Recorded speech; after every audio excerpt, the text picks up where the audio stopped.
يا الله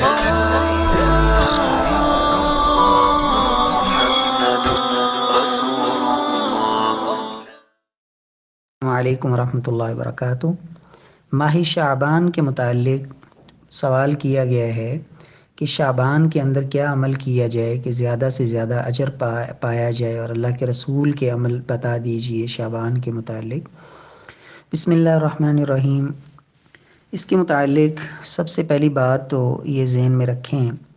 کہ دین اللہ سبحانہ و تعالی نے اللہ کے رسول صلی اللہ علیہ وسلم کی زندگی میں مکمل فرما دیا، تو وہی چیز ہمارے لیے قابل عمل ہے اور حجت ہے جس میں اللہ کے رسول صلی اللہ علیہ وسلم کا اسوہ اور نمونہ موجود ہے۔ الیوم اکملت لکم دینکم اتممت علیکم نعمتی ورضیت لکم الاسلام دینا کا یہی تقاضا ہے۔ تو ماہ شعبان کے متعلق جو مسنون عمل ہے وہ ہے کہ اس مہینے میں کثرت سے روزے رکھے جائیں، جیسا کہ اللہ کے رسول صلی اللہ علیہ وسلم ان کے بارے میں سیدہ عائشہ صدیقہ رضی اللہ تعالی عنہ بیان کرتی ہیں۔ صحیح بخاری کے اندر روایت موجود ہے کہ نبی صلی اللہ علیہ وسلم روزہ رکھنا شروع کر دیتے تو حتیٰ کہ ہم کہتے کہ ابھی آپ لگتا ہے کوئی بھی روزہ نہیں چھوڑیں گے، پھر آپ صلی اللہ علیہ وسلم روزہ چھوڑنے شروع ہو جاتے تو ہم کہتے لگتا ہے اب آپ اس مہینے میں کوئی روزہ نہیں رکھیں گے، اور آگے روایت کے لفظ یہ ہیں وَمَا رَأَيْتُهُ أَكْثَرَ صِيَامًا مِّنْهُ فِي شَعْبَانَ، میں نے شعبان سے بڑھ کر آپ کو کسی مہینے میں نفلی روزے رکھتے نہیں دیکھا۔ تو اس کی حکمت بھی موجود ہے سیدنا اسامہ بن زید کی حدیث میں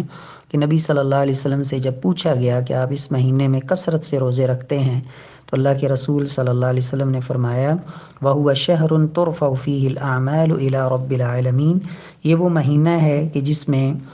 اللہ سبحانہ و تعالیٰ کے ہاں اعمال کو پیش کیا جاتا ہے، اور میں پسند کرتا ہوں کہ میرا عمل جب رب کی بارگاہ میں پیش ہو تو میں روزے کی حالت میں ہوں۔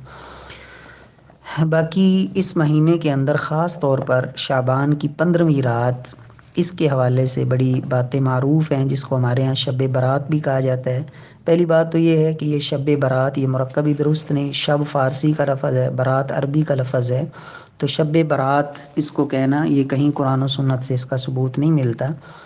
اس رات کی فضیلت کے حوالے سے جتنی بھی روایات عام طور پر پیش کی جاتی ہیں وہ روایات ضعیف ہیں، اور امام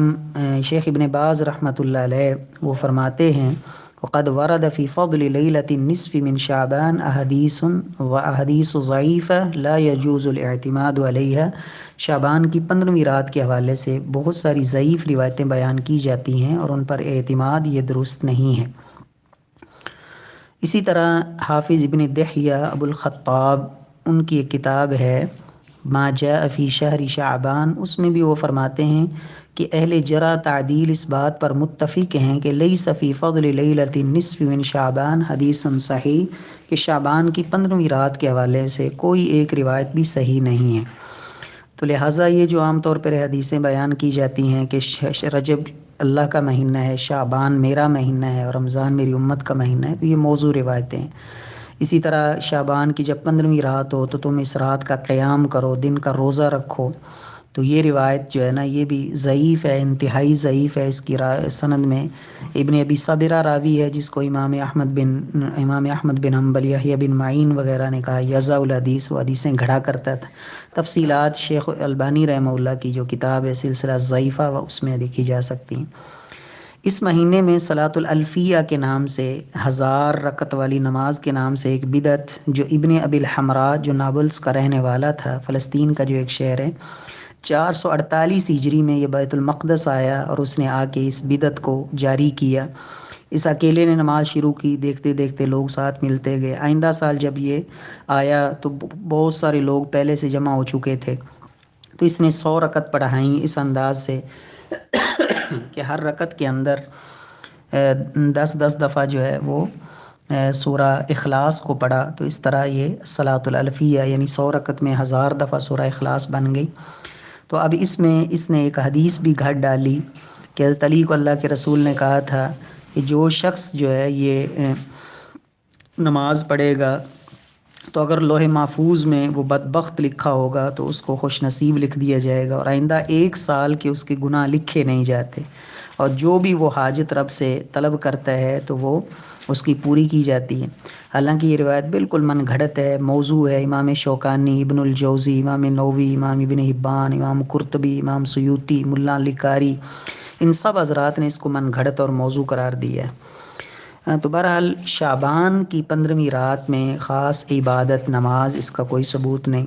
ایک بات یہ کی جاتی ہے کہ یہ شعبان کی 15ویں رات جو ہے یہ فیصلوں کی رات ہے، اور اس کے لیے قرآن حکیم سے سورہ دخان کی آیت پیش کی جاتی ہے، انا انزلناہ فی لیلۃ مبارکہ۔ حالانکہ یہ بات خود قرآن کے خلاف ہے کہ اس رات سے مراد شعبان کی 15ویں رات لی جائے، کیونکہ یہاں اللہ نے فرمایا کہ ہم نے قرآن کو برکت والی رات میں اتارا، دوسری جگہ اللہ تعالیٰ نے فرمایا ہم نے اس کو قدر والی رات میں اتارا، اور تیسری جگہ اللہ تعالیٰ نے خود وضاحت فرما دی شہر رمضان الذی انزل فیہ القرآن، کہ رمضان وہ مہینہ ہے جس میں قرآن اتارا گیا۔ تو مقصد یہ ہے کہ یہ لیلہ مبارکہ لیلۃ القدر یہ رمضان کے مہینے میں۔ اور پانچویں بات یہ ہے کہ ہم کسی بھی دن یا رات کو اپنی مرضی سے عبادت کے لیے مخصوص نہیں کر سکتے، اس سے بھی اللہ کے رسول نے منع کیا ہے۔ ہاں، اس رات کے حوالے سے ایک بات جو ہے نا وہ ذہن میں رکھنی چاہیے کہ ہمارے ہاں جو اس رات کو مساجد میں محافل، اجتماعات، مٹھائیاں تقسیم کی جاتی ہے، لائٹنگ کی جاتی ہے، چراغاں، اور بچوں اور عورتوں کی خصوصی طور پر شرکت، اور پورے قرآن کی تلاوت، نفل و نوافل، اس دن کا روزہ، پھر قبرستان جانا، تو یہ کوئی بھی بات جو ہے نا خاص اس دن میں اللہ کے رسول سے ثابت نہیں ہے۔ باقاعدہ اہتمام کر کے انسان اس دن کو جائے، تو یہ کسی دن کو عبادت کے لیے خاص کر لینا یہ اللہ کے رسول نے منع بھی فرمایا ہے۔ شعبان کے متعلق ایک روایت ہے جو سیدنا ابو موسیٰ اشعری رضی اللہ تعالیٰ عنہ سے ہے، جس کو شیخ البانی رحمہ اللہ نے صحیح قرار دیا ہے کہ رب العالمین شعبان کی 15ویں رات اپنے بندوں کی طرف توجہ فرماتے ہیں، انہیں دیکھتے ہیں، اور اللہ تعالیٰ تمام لوگوں کو بخش دیتے ہیں سوائے مشرک کے اور سوائے مشاہن کے، یعنی ایسا شخص جو شرک میں مبتلا ہو، اور ایسا شخص جو اپنے مسلمان بھائی سے دل میں بغض رکھے ہوئے ہو۔ تو اب یہ روایت جو ہے نا یہ صحیح ہے، تو اس میں اگر دیکھا جائے تو اس سے کوئی خاص عمل ثابت نہیں ہوتا، بلکہ اس سے جو دو باتیں ثابت ہوتی ہیں وہ دونوں کا تعلق دل کی صفائی اور عقیدے کے ساتھ ہے۔ تو اصل جو کرنے کا کام ہے شعبان کے مہینے میں یا اس 15ویں رات میں وہ یہ ہے کہ انسان اپنے عقیدے کی اصلاح کرے، کہ مشکل کشا، حاجت روا، اور اللہ رب العزت کی ذات کو قادر مطلق اور عالم الغیب، نفع نقصان کا مالک اور خزانوں کا مالک، اور یہ سب کچھ صرف ایک اللہ کو مانا جائے۔ اور دوسرا جو کرنے کا کام ہے کہ انسان اپنے دل کو صاف کرے کسی مسلمان کے ساتھ جو دنیاوی کسی وجہ سے ناراضگی، قطع تعلقی، تو اس سب کو انسان ختم کر کے اپنے سینے کو صاف کرے۔ لیکن ہمارے ہاں اس کی الٹ چلتا ہے کہ ساری رات ایک تو شرکیہ نعتیں اور شرکیہ نعرے، اور اس طرح لوگوں کے اوپر طنز اور طعن، اور اس کے علاوہ جو ہے نا وہ اللہ رب العزت کے ساتھ شرک پر مبنی جو ہے وہ نعرے بازی، اور لوگوں کے دلوں میں حسد اور کینہ اس کو مزید بھرنا، اور حدیثوں کا مذاق اڑانا، نعوذ باللہ اس طرح کے امور کو جو ہے نا وہ اہمیت دی جاتی ہے، جو سراسر غلط ہے۔ اللہ رب العزت جو ہے وہ ہمیں